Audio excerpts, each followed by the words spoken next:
Hey there, my name is Fela Abioye, and this is How to Corporate, my digital show about how successful professionals navigate career moves and money matters.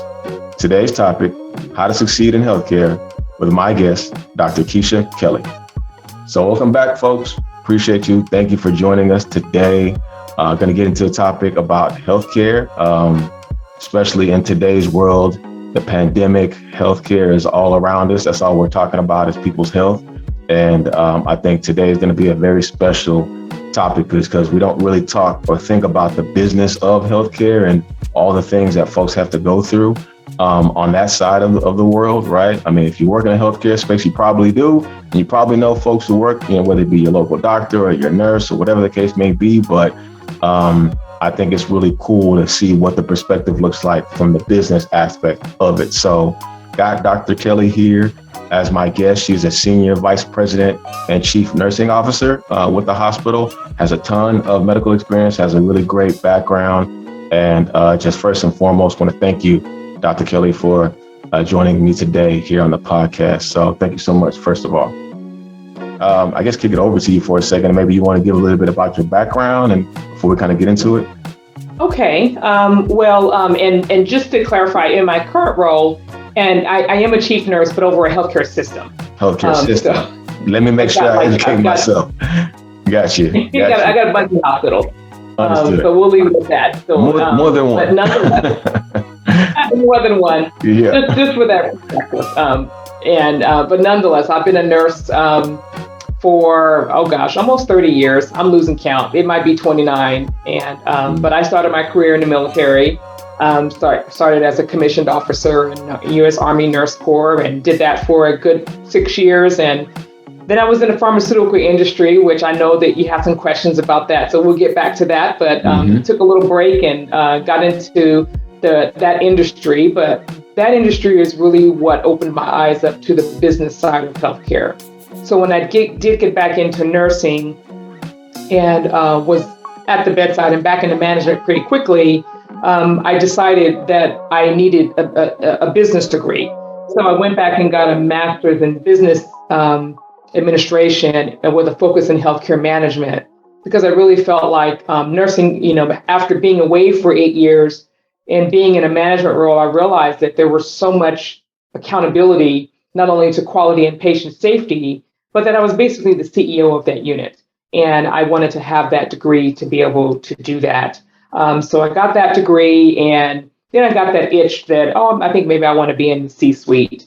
And I decided to go back and get a doctor of nursing practice in executive leadership. So that's where the doctor comes from. But my focus is really more on the executive track. I didn't take a clinical track because I knew I wanted to be in the C-suite and be able to lead, healthcare organizations one day. Just kind of a glimpse of it, I'm double board certified. I'm certified as a nurse executive, board certified advanced, and also I'm a fellow of the American College of Healthcare Executives.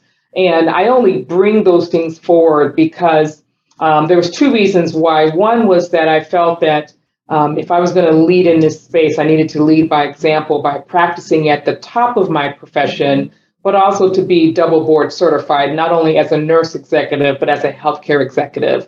And I wanted to have the tools to be able to be successful in my role. So my career in general I've had a privilege of working in multiple healthcare settings, and most of my career has been in leadership.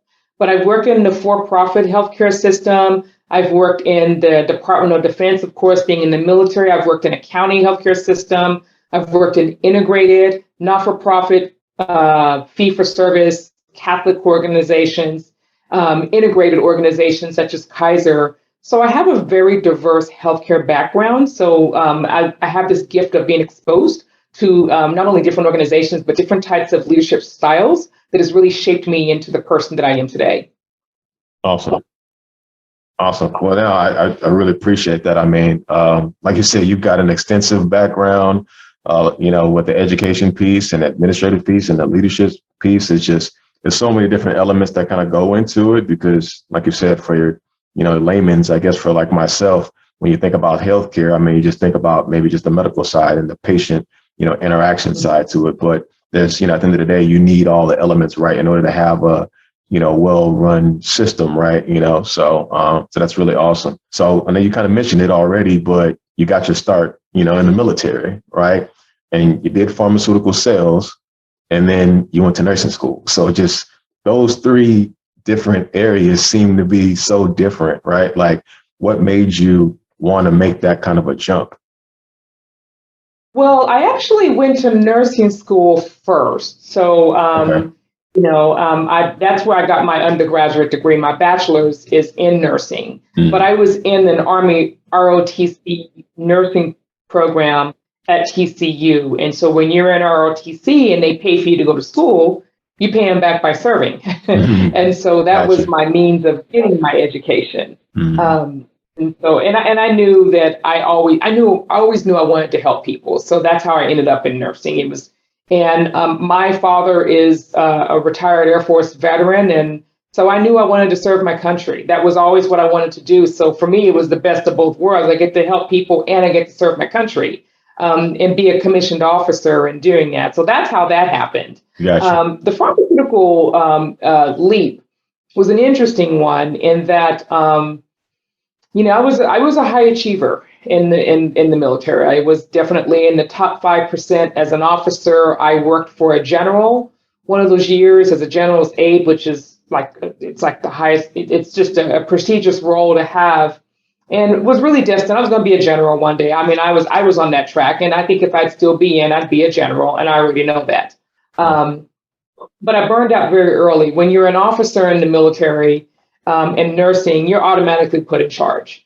And so the long and short of it is that I burned out very quickly. At the age of 26, I was a captain, and I had responsibility for 2 units that I was in charge of managing, but I was never really given the tools to be successful. And I didn't know that at the time, but I really felt that maybe I just wasn't cut out for it. And I burned out very quickly, and I was married and ready to start my family.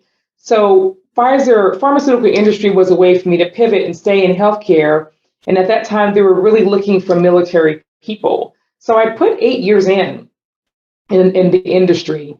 And I realized I really didn't even like sales. I got laid off is what happened after 8 years. Mm. And I got laid off, but you get these golden handcuffs because you're making good money.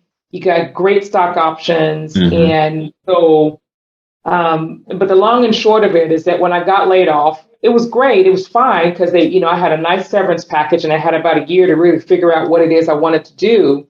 I tried to find my way back into sales, and I realized I just didn't like it. I didn't even like selling world's finest chocolate as a kid. I was eating chocolate before I sell it, Yeah. because I didn't want to ask anybody. So I don't even Mhm. really know how I landed in that space, but Mhm. I got back into nursing and got back into the bedside. And I thought, well, maybe if I'll just go back and not do the management thing, I'm not in the military anymore, so nobody's going to put me in charge. So I can just go and take care of patients and go home. So that's really what I wanted to do anyway. Well, I got back to the bedside after not practicing for 8 years and had to renew my license in Texas. And right off orientation in 2 weeks, they were asking me to be in charge, and to run the shift. And it was a 12-hour shift, and I didn't like the way it was being run. So I was like, well, if I can make this 12 hours go the way I want, then I'll do it. And so I was in that bedside role for, I don't know, not even a year. And then I found myself back in management. And so really, for me, Phil, it was just that leadership is just who I am. It's what I do, and it's where I land. Mm. And I was trying to run away from it because I didn't feel like I could be successful at it. But when I got back into management, and I worked for an organization that invested in leadership development, and they invested in teaching me how to run a budget, how to do my staffing, how to manage quality, manage people, and learning about myself and having more self-awareness. It was after 6 months in that management role, I was like, I need to go back and get this business degree because I really felt like I needed that. So that's how I made that transition Gotcha. back into healthcare. And then everything just kind of took off after there to where I am now. So. Gotcha. No, that's really awesome. I think it's something I talk to folks all the time. And it's not always just as important to know what you want to do versus knowing what you don't want to do, right? And so you had that experience and pharmaceutical sales, and you have that under your belt, and you realize, you know what, this isn't for me. And so instead of just kind of sticking it out and just figuring it out, you made a slight pivot, but you still, maximize on your own opportunity, your own capability as a leader, and just really continue to grow. So I think that's something to be said there, just as people are always looking for ways to grow. Sometimes, we think that I got this job or I got this opportunity and I just got to do it because guess what? It's good money, like you mentioned, right? And that's just, it's the path forward, right? But, there's something to be said for, having happiness and maximizing your skills and a joy that can come out of that too. So, I mean, like I said, you've really kind of laid it out a little bit already, but you've been able to just really climb just the ranks. And I think you kind of touched on it a little bit, right, around having opportunities that poured into you from a development perspective, on leadership wise. But how have you been able to just kind of climb the ranks of medicine? Did you always, once you kind of got into the system, you got into that world, you knew, what, this is a path forward. This is where I want to be. I want to kind of be a manager or run a hospital system, and I'm just going to go at it? Or did you kind of figure it out along the way? Or just what did that look like for you as you were kind of trying to make that transition? Well, it's interesting that, as I mentioned earlier, when I said I was going to be a general, that means I was going to be the chief of the Army Nurse Corps. So my job was, my goal when I was a young 22-year-old lieutenant was that I was going to run the entire Army nursing working force of the Army. Well, so I already had those aspirations. And of course, not feeling like I was being successful. And when I kind of thought, well, maybe I'm just not cut out for it. But the itch just came. And what really happened was, being out of healthcare, at least in the nursing realm of being in leadership, I lost 8 years of my, of what could have been my trajectory. So there's been a lot of rapid movement because I was just making up for lost time. And so what was happening was, especially when I got that business degree, you start growing, you start outgrowing your jobs and your opportunities. And so I remember being a manager and I felt like, it's not that I thought that I was great at it or I was perfect at it, but I felt like I could do more. I just felt like I could do more. And so I was fortunate in that moment to have been offered to move into a director's role. I didn't even have to seek that role, because what happened was I was going to go to another organization and be a director. And they say, well, we'll give it to you. We'll create the role for you if you'll stay here. But it never happened after that point. After I got the MBA, I think, oh, well, I'll be a chief nurse one day.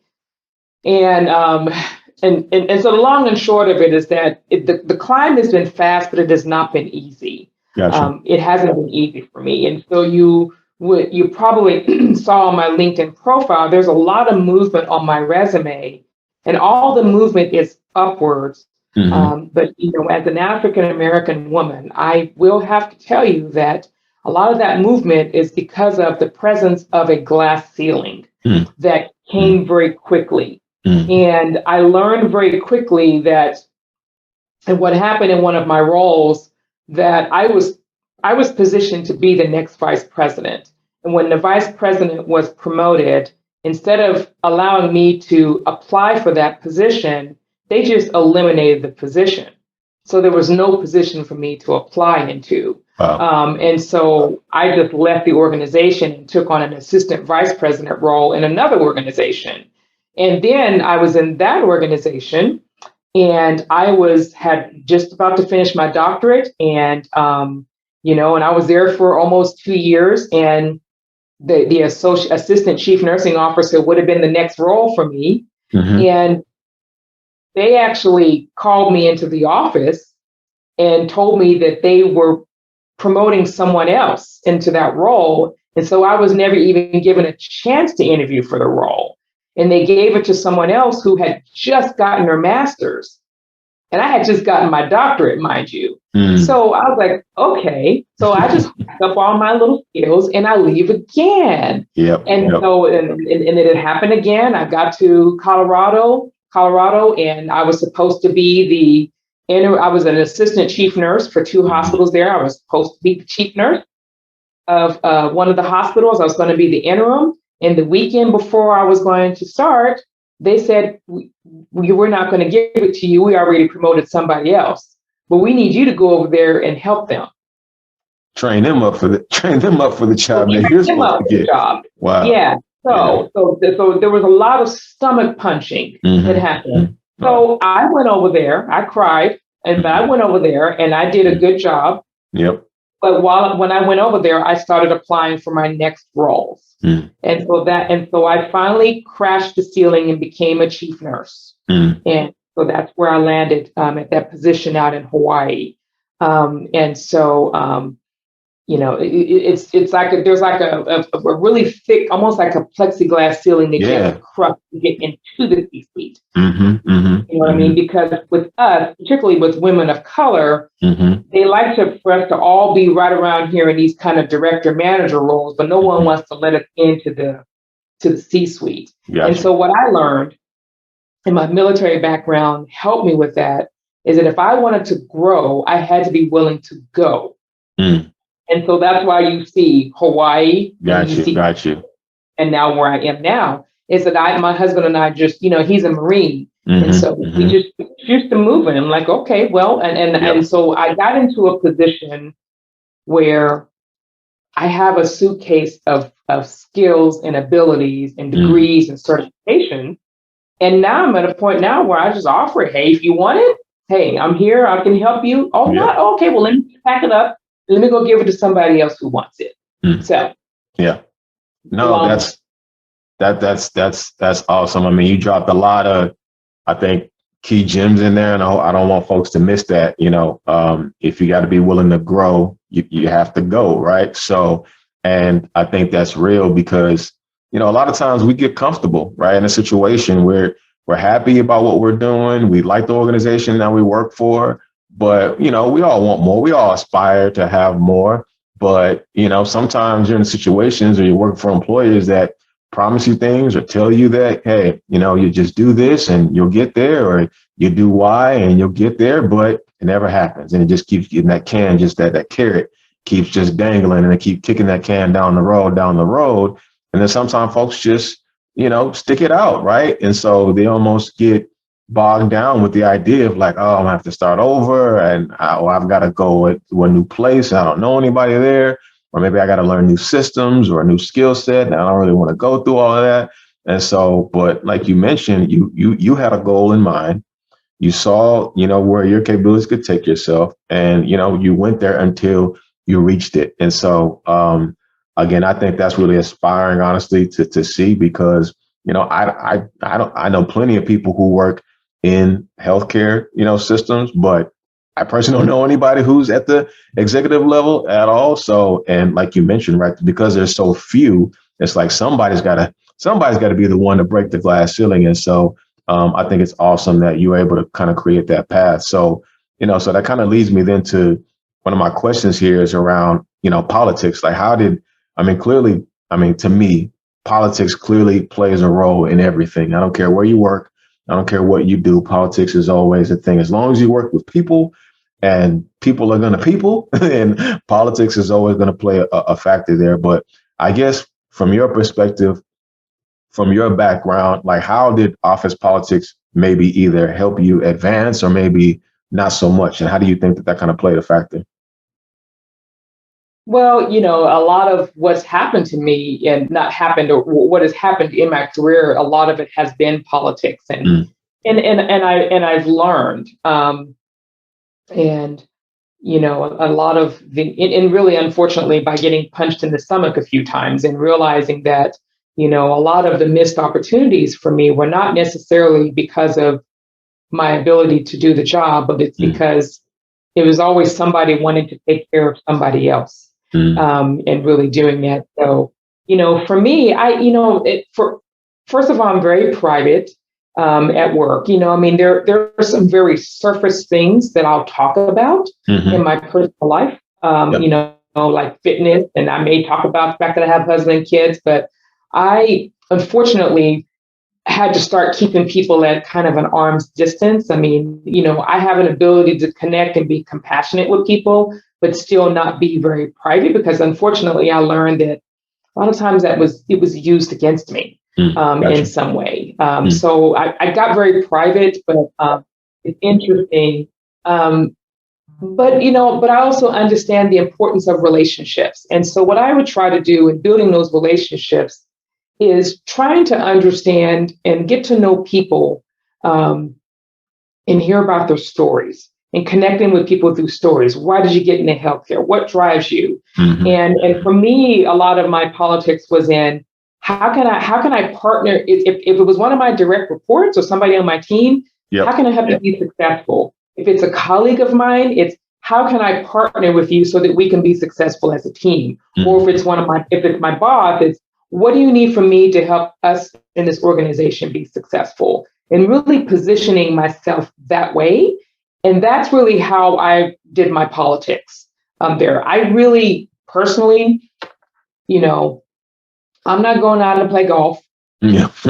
I'm not doing happy hour. I don't really, I'll do it when it requires. I get you. I just, I used to do that when I was a big farmer. I felt like I needed to be at the bar hanging out with the district manager if I really wanted them to like me and give me the opportunities. But I learned that it really doesn't matter. It doesn't matter. So I focus on doing my job and making sure that, putting boundaries around my time and making sure that I'm not going to break my back trying to make you like me. Either you like what I have to offer or you just don't. And then I just pack my suitcase up and I go and I give my skills and my talents to someone else. And that's been a journey, and it may sound a little bitter in a way, but I have a way of being able to do it and connect with people and make them feel valued. I'm all about wanting to help people be successful. I have a track record of mentoring a lot of leaders, and particularly people who look like me. I will spin that ladder down. Yeah. No, that's well said. So, I think sometimes, we feel pressure, right, to fit in, right? Or if we're looking for that next opportunity and, you know that maybe you're, you do your job well, you come to work, you work hard, but maybe the favoritism piece, right? You worry about, okay, am I going to get overlooked just because of favoritism? And, sometimes people start to do things that are not natural to themselves or aren't authentic to them, just for the sake of, kind of fitting in. Right. So, but I think it's something to be said that you're able to stay true to yourself, still show your worth. Right. And people will be able to recognize that. Right. And still get to where you wanted to be. So, so I think that's awesome as well. So, so to my next question around education, right? It only makes sense, right? If you work in the medical field, there's a strong emphasis on education, right? There's no doubt about it. You have you got your bachelor's, you have an MBA, you have a doctorate in nursing, so it only makes sense. But for you, was that always a qualifier, for the sake of advancement? Was that used maybe against you, right, in the past to say that, oh, well, you don't have a master's or you don't have a doctorate, so you're ready for a C-suite type role? Or how was that played out, I guess, in your career over time? Well, you'll find that, and so I'll tell you the other reason why I got my MBA is because I think I cued into something very quickly. Okay. And that was that it was going to be the differentiator between me and my next opportunity. I knew it. And so when I got that MBA, because what ended up happening, it was like, well, we have all these CNOs, chief nursing officers, in this system I was in that have master's degrees. So then I go and I tell my boss I'd like to be a CNO one day, and I get told I need to have a doctorate. Need not apply. So I could already see very early on that there were going to be conditions placed on me that were going to be very different from others. And of course, as that example I told you about me getting my doctorate and a person just barely getting their master's degree and getting promoted ahead of me. And so I have a term that when I mentor people, there's this thing about being undeniably qualified. And I said, no one's ever going to tell me to go back to school ever again. You're not going to tell me to go back and get a certification. So when I bring all those things to you and I bring experience and you don't hire me, it's just because you don't see me as a fit for your organization, or I'm a threat. Mm. I'm a Mm. threat. Mm. And one thing I want to point out, and you'll see this, there are a lot of women of color that are in healthcare. Mm-hmm. And there are some that have achieved, kind of the level where I am, and there are some that are chief nurses. Yep. You'll find that there are a lot of African American women in healthcare. And when you look after their names, they have about probably 30 to 40 letters after their names. Yeah, for sure. And I've got a bunch of mine too, but I Yeah. shrunk it down. I'm kind of like a less is better. Yeah, you got half the alphabet instead of the full alphabet. So I got you. It was all fun at first, and then it looks like I'm trying to prove something. But there are a lot of women who are highly stacked. I'm talking 3 and 4 degrees, multiple certifications, and they're sitting in these mid-management roles. They are stuck, and they're stuck. So they're out there, and they value the education, but there's also a piece of it that education is important. But as you mentioned earlier, we get very comfortable in the organizations that we're in, steady paycheck, familiarity, with the systems and everything. And we don't want to take those risks. So we sit around in these organizations and we sit and we hope for the best. And so a lot of women that I have encountered, I was mentoring one for over a year. And she should be a CNO one day, but just afraid to make that leap. So education is very important. But I also know that, I've been beat out for some opportunities for people who have less education than me. And we've kind of talked a little bit about it, right? But, medicine is, viewed as a noble profession, right? And it is, for sure. But there's definitely a business aspect of it, right? Just like any operation. How is that played out just from your perspective, especially being in a senior, level role?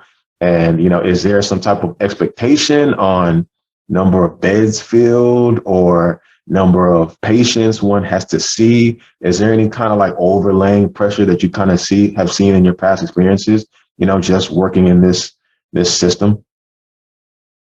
Well, let me kind of provide some context there. So first of all, the business of healthcare is not a business it's not a profitable business. Yeah. So therefore, it just isn't. And I think you probably already know that, even though we do have for-profit healthcare systems that do strive for these margins because they've got stockholders to answer to, and having worked as a leader and as a staff member, they will squeeze blood out of a turnip to be able to answer their shareholders. So it's not a fun place to be. But when you're looking at hospitals, once upon a time, it was about lots of emergency room visits and lots of patients in the bed. And it's great if you have a great census, but really what's more important, Phila, is it's your payer mix. It's all about that payer mix.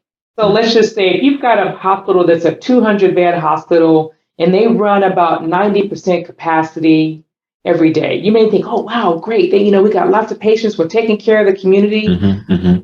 But if your payer mix is where you've got 65% of that, of your revenue is Medicaid.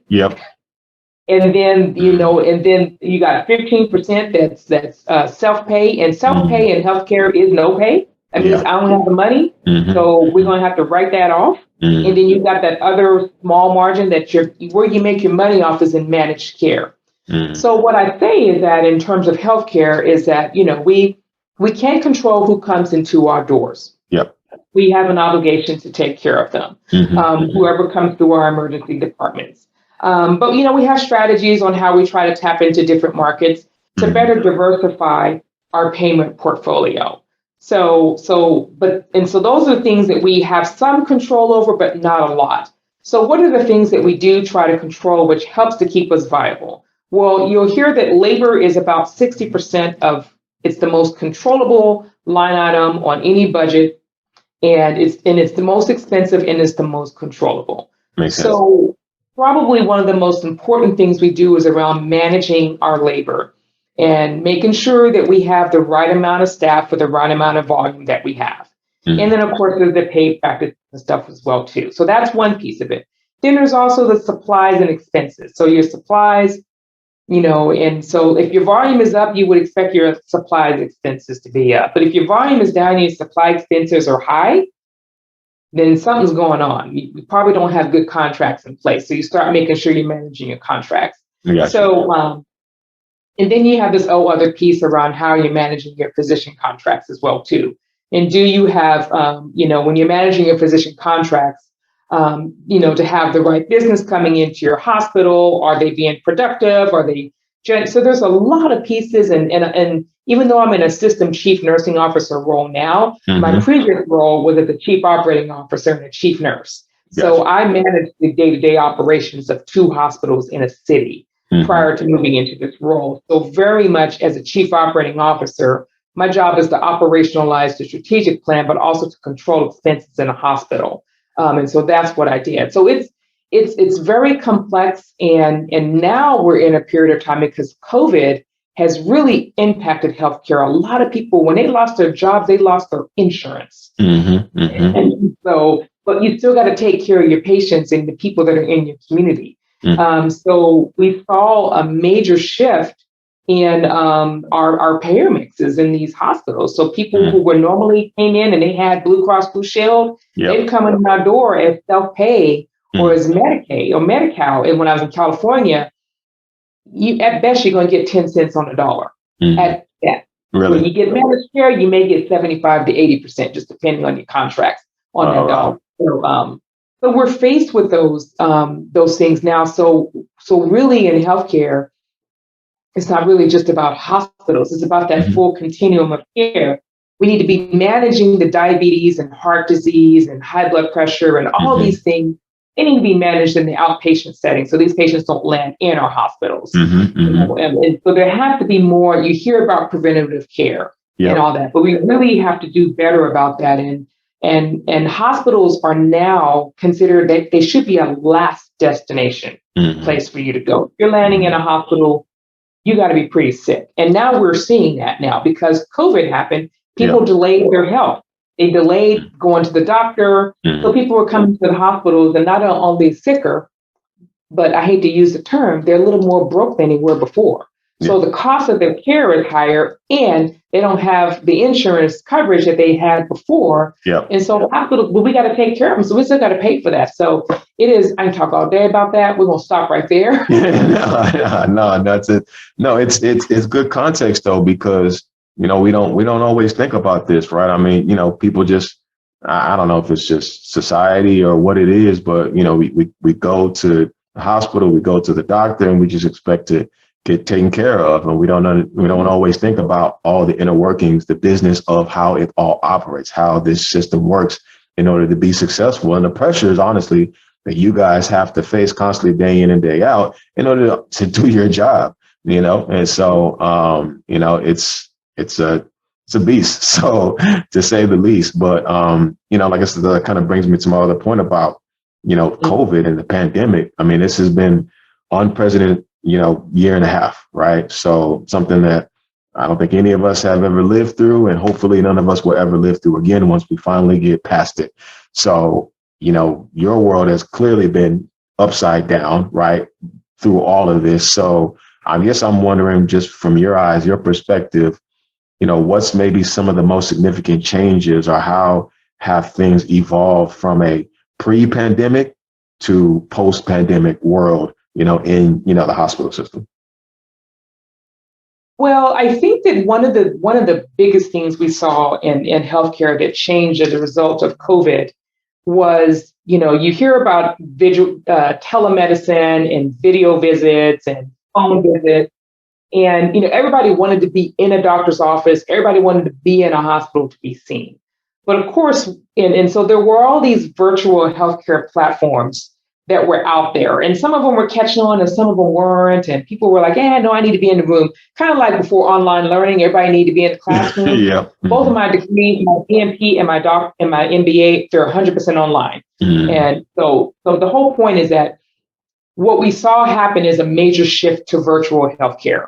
That's a big thing. So we saw our emergency room volumes plummeted by like 30, 40, 50%. If we were seeing 100 patients on any given day, emergency rooms across the country were only seeing about 50. Why is that? Because people realize, okay, first, maybe I'm not really that sick, right? That was the one thing. But the second thing was they could actually do a virtual visit with their doctor.